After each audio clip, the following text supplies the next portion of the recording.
Welcome, Mr. Grossman. Thank you for having me. And congratulations. Thank you again. Yeah. May I quote from the jury?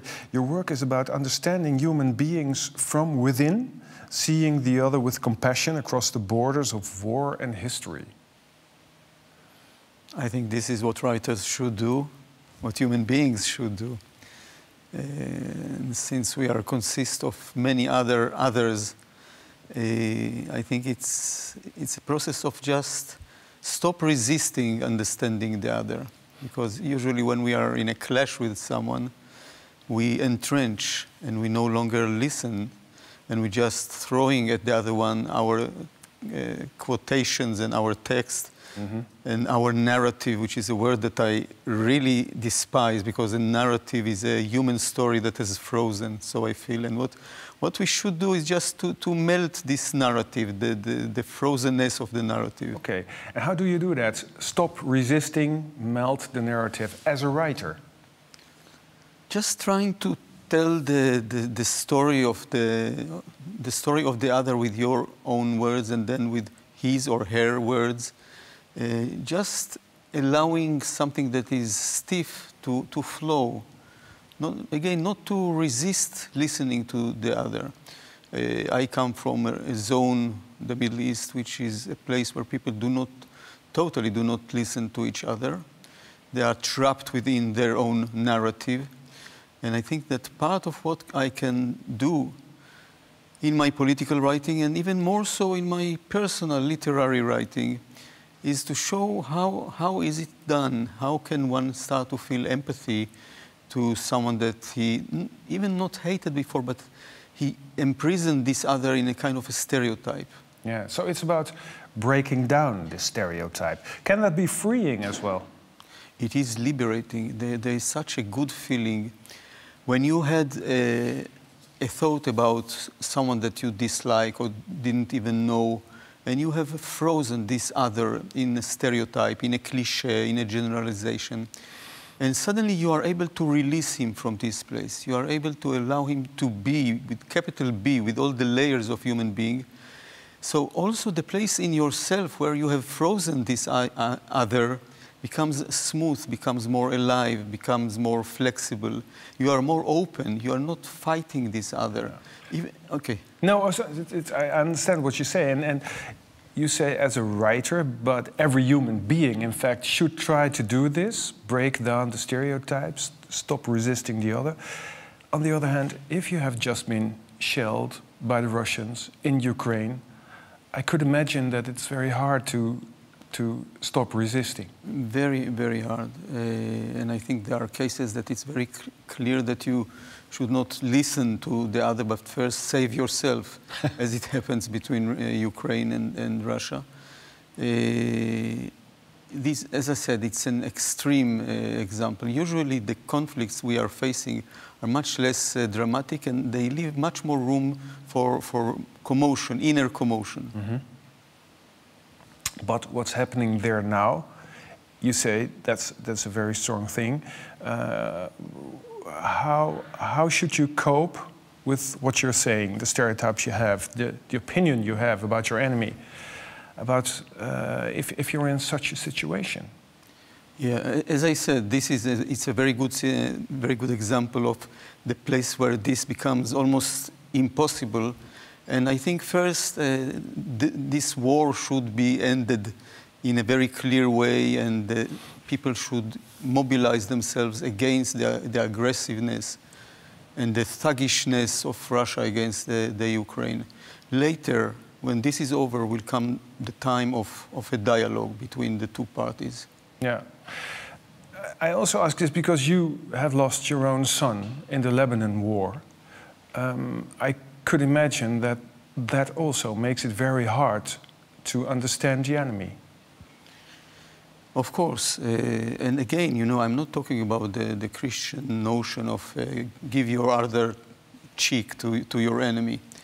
I'm talking about a situation when the war has exhausted itself and it's totally pointless. And this is the time that we are supposed to start to retell the old story of the conflict between us and our enemy, to retell it in a new way. You know, we and the Palestinians, for example, the Israelis and the Palestinians, we are stuck in this war situation for more than a century. And really, nothing new can come out of this situation.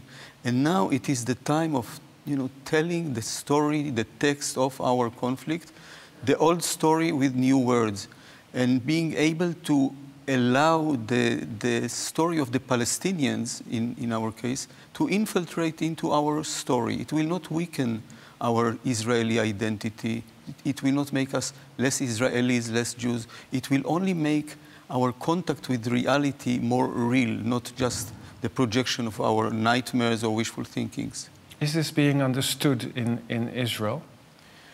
It's a difficult argument, I think, to follow when you are at war. The thing is that as long as you are at war, you are doomed to talk the language of, or the non-language of reconciliation. Not many people support this idea, I know, yet it's not a reason to give up on it. In the end, I believe that people will understand that the only way to change our situation in the Middle East, the only way for us to start to live our life and not only to survive from one catastrophe to the next, is by starting a real dialogue. And a real dialogue means to listen to what the other side has to tell you, to listen to his yearnings, to his suffering, to his mistakes, to his crime, but to listen to it. And then to talk your own text, but in new words, not to be imprisoned in the old words. Yeah. You were a military, as well as your son. Yeah. It sounds so contradictory to what you're saying now. Not when you live in Israel. Listen, we do need a strong army in the Middle East. This is for sure. This is something I hear from Palestinian, Jordanian, Egyptian colleagues and friends. They know that without a strong army, Israel would not exist there. But the army alone cannot give the answer to our complexities. We need to have an army, a strong army to defend us. We need to seek peace at any possible way. Because without having peace, we are doomed, we and the Palestinians. It doesn't mean that we should stop to exist, but our existence will become unbearable. Have you ever lived in peace? Not even for one day in my life. I mean, you know about peace much more than I know. I yearn for it. I yearn for life without fear. I yearn for a situation that I will see sequence and sequence of children and grandchildren. And I yearn for the moment that we shall talk the language of peace, that it will not be a zero-sum game between us and our neighbors, our enemies, the Palestinians. I'm afraid we are still far away from that, but I will not stop waiting. I cannot afford the luxury of despair, you know, because if you are desperate of the situation, you have been defeated. And this is something I just cannot afford. So you have to resist against desperation. Yeah. And against the cliches, the stereotypes of your enemies. Yeah, yeah. I have to find a way that I will not be totally frozen by the situation. I don't want to allow the situation to change me or to confiscate me in a way. Not even if the situation has hurt you in a very heavy way? No, no. And how do you do that then? How do you keep despair at a distance? Well, maybe... Or grief? Maybe, no, I'm grieving and there are moments that I despair, and yet I do not surrender to these feelings.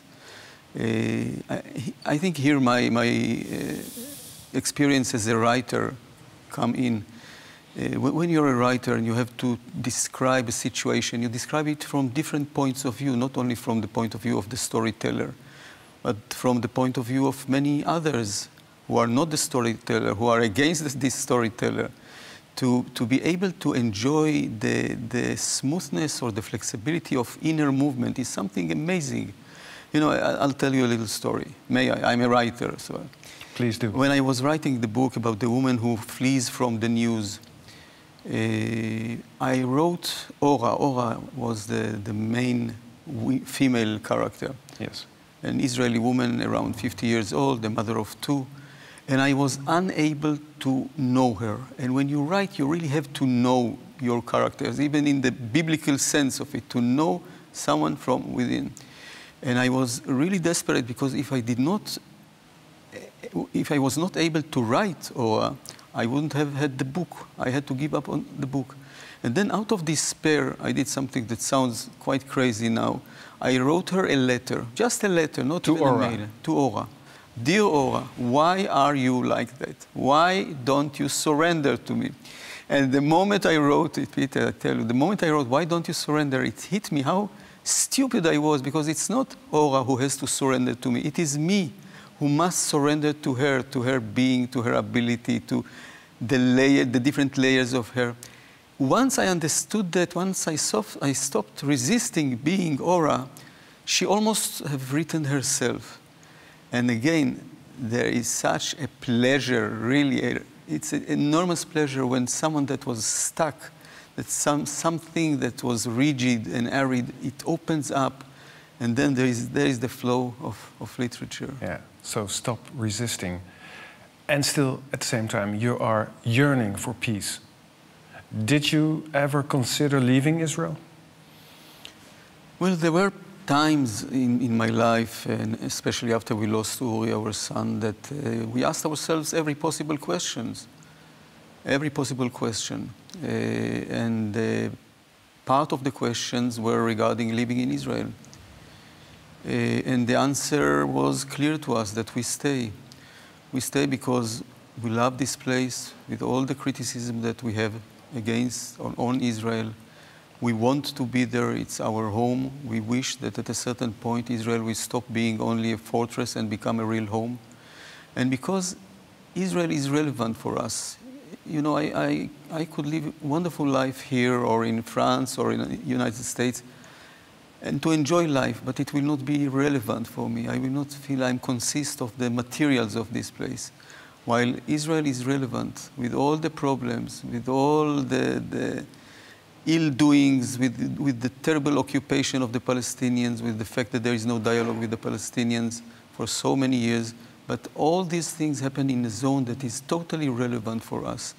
And I want to live our short life, the life that we are given, I want to live in a relevant place, a place that everything that happens there means something to me.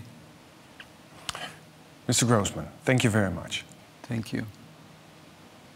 Bedankt voor het kijken. Vond je dit een goed gesprek? Vergeet dan niet te abonneren. Een like of een reactie achterlaten kan natuurlijk ook. Of bekijk een van de andere interviews op dit kanaal.